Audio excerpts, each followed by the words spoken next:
spring in Perth, a time when the normally grey-green tones of the native bush burst into colour. There's reds, mauves, pinks, blues, and of course, the bold yellows. And it's the perfect chance for me to gain some inspiration from my own garden. I'm at Bold Park, standing on top of a massive sand dune nestled between the ocean and the wetlands. Now, it might come as a surprise to some, but this is actually the largest tract of remnant urban bushland on Perth's coastal plain.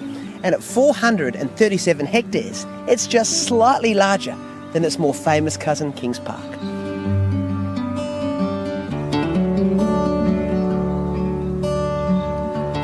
On the corner of the park is the WA Ecology Centre, which has used locally occurring plants to landscape around the building.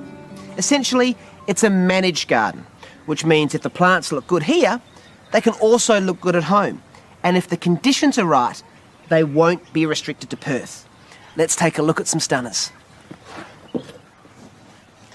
This is Acacia lasiocarpa, or Dune Moses. And as the name suggests, it does particularly well in deep sandy soil.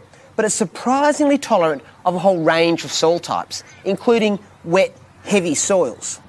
Now, when we say acacia, most people think of large, quick-growing shrubs. Now, this is certainly quick-growing, but it's not large. In fact, it only grows to about 1.5 metres high and sprawls to about 2 metres. These beautiful, yellow, classic acacia flowers are presented from about May through to October. So really, it's a winter, spring flowering plant. The great thing about acacias like this is that they're legumes, which means they fix nitrogen into the soil. That means they help colonise or pioneer new gardens for other plants.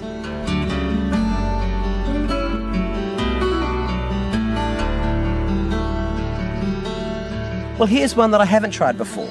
It's Diplopeltis huegelii, and apparently it's tolerant of a whole range of soil types, from sand, like here, to clays, and even gravels.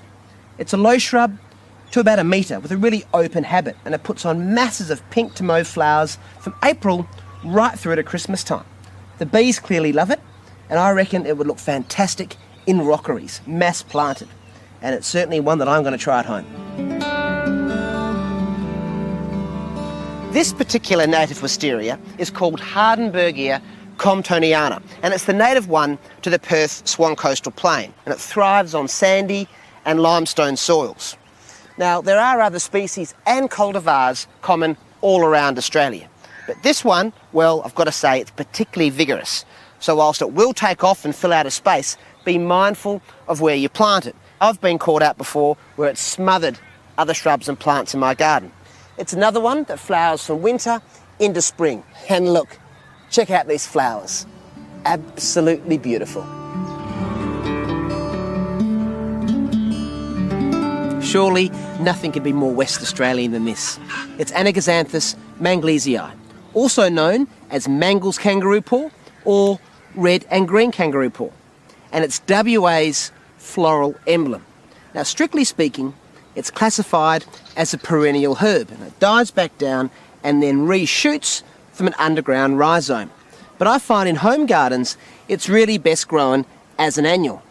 Now, there are a whole range of different types of kangaroo paws, and many of the common ones we get from nurseries are hybrids that have been bred up to be more persistent and showy in our gardens.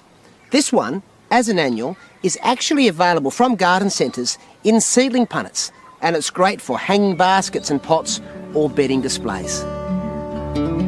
Bushland reserves like this really are treasures. Aside from their obvious biodiversity benefits, they also hold some really valuable lessons for home gardens in that they're filled with local plants that thrive under local conditions and sometimes even beyond.